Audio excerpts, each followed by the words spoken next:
Somos de la institución educativa Centro Social y nuestros integrantes son Dylan Parada, Miguel Ángel Sierra, Meneses Huérfano y Samuel Granados. Pasando al tema de la pregunta, ¿por qué se llamó la Patria Ova?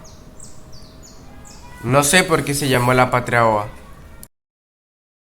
La Patria Ova se dio este nombre por un periodo turbulento de la historia de Colombia que tuvo lugar entre 1810 y 1816 durante la lucha por la independencia del dominio español. El término ova se utilizó para describir esta etapa porque reflejaba la falta de liderazgo, la inestabilidad política y las luchas internas que caracterizaron ese periodo. Después de la destitución del virrey español en 1810, surgió un vacío de poder en la región que se llevó a la formación de juntas locales y provinciales que intentaron establecer gobiernos autónomos. Sin embargo, estas juntas carecían de una estructura política sólida y estaban plagadas de rivalidades y conflictos internos. La falta de unidad y el caos político llevaron a que los diferentes grupos y facciones se enfrentaran en un lugar concreto para la lucha contra el dominio español. Esto debilitó enormemente el movimiento independentista y permitió que las fuerzas realistas españolas recuperaran el control en algunas áreas.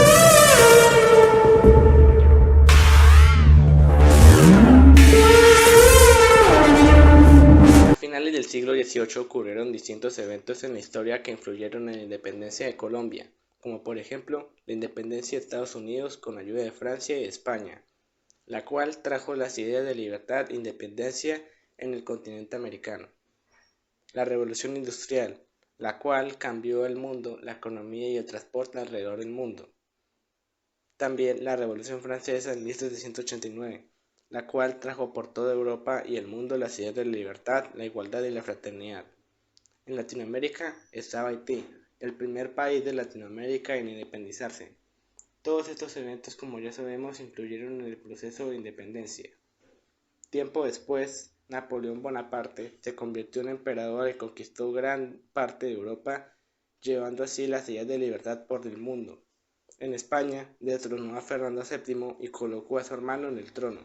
Al no tener un rey, las colonias españolas organizaron juntas de gobierno en distintos países, en Cartagena y Santa Fe. Esto comenzó una etapa en Colombia denominada la Patria Ova. Ya casi una década atrás, los ricos, comerciantes e intelectuales en Cartagena, Santa Fe y otros lugares que podían estudiar, habían escuchado las ideas de libertad e igualdad. Ellos entonces buscaban una igualdad entre ellos, los criollos y los españoles, pero no una igualdad para los esclavos indígenas y mulatos. En 1794, el criollo Antonio Nariño tradujo e imprimió la Declaración Universal de los Derechos Humanos y se lo compartió a 3 de sus amigos. Luego fue arrestado. Los criollos se reunían y hablaban sobre distintos temas, entre ellos su disgusto por su falta de poder político, llamando a los españoles como chapetones y a sí mismos como americanos. Durante el periodo de la guerra en Europa y la ocupación de España, se menciona la convocatoria de un parlamento en España ocupada en el que participaron las colonias americanas representadas por un reducido número de personas. Uno de los participantes, Torres, escribió un muy importante documento llamado el Memorial de Grevios, que revela los agravios y demandas de los españoles en América. Sin embargo, este documento no fue enviado en su momento y se publicó 30 años después de la muerte de su autor.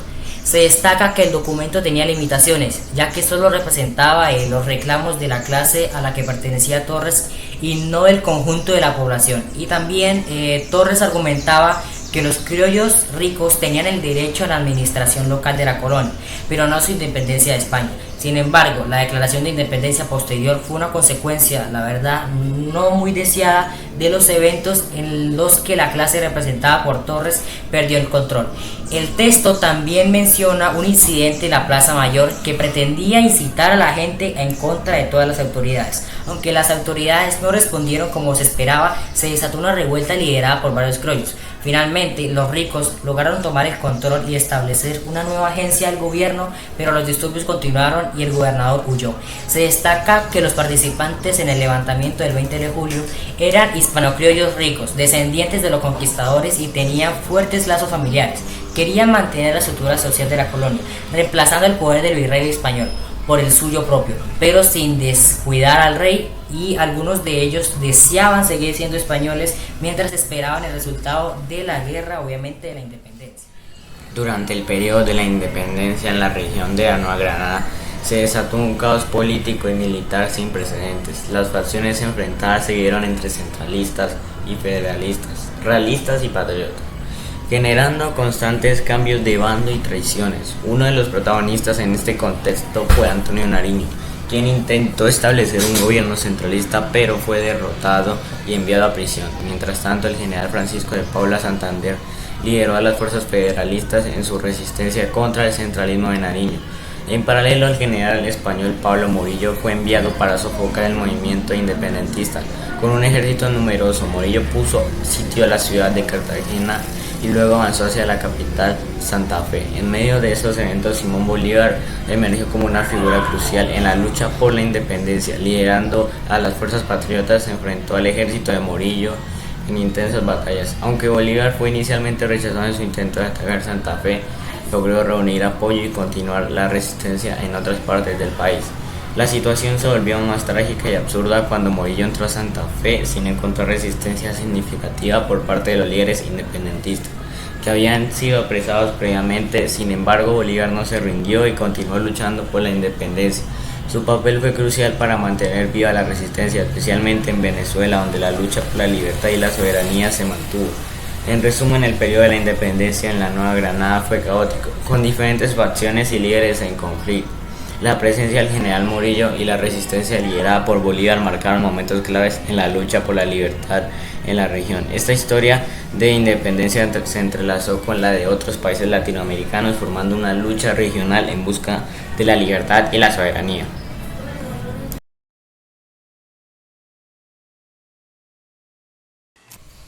Durante las guerras civiles en Santa Fe hubo un conflicto entre Nariño y el gobierno centralista que buscaba someter a los realistas españoles en diferentes regiones.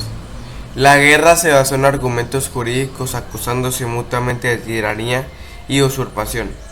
Hubo batallas y traiciones con victorias alternas para ambos bandos. Nariño fue derrotado y enviado a España como un prisionero.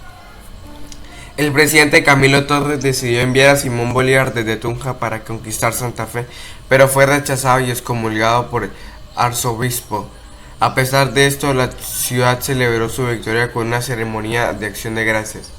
La lucha entre los realistas y los patriotas continuó en el sur, en el Cauca y en la provincia de Quito, en el norte, en Santa Marta y en Maracaibo.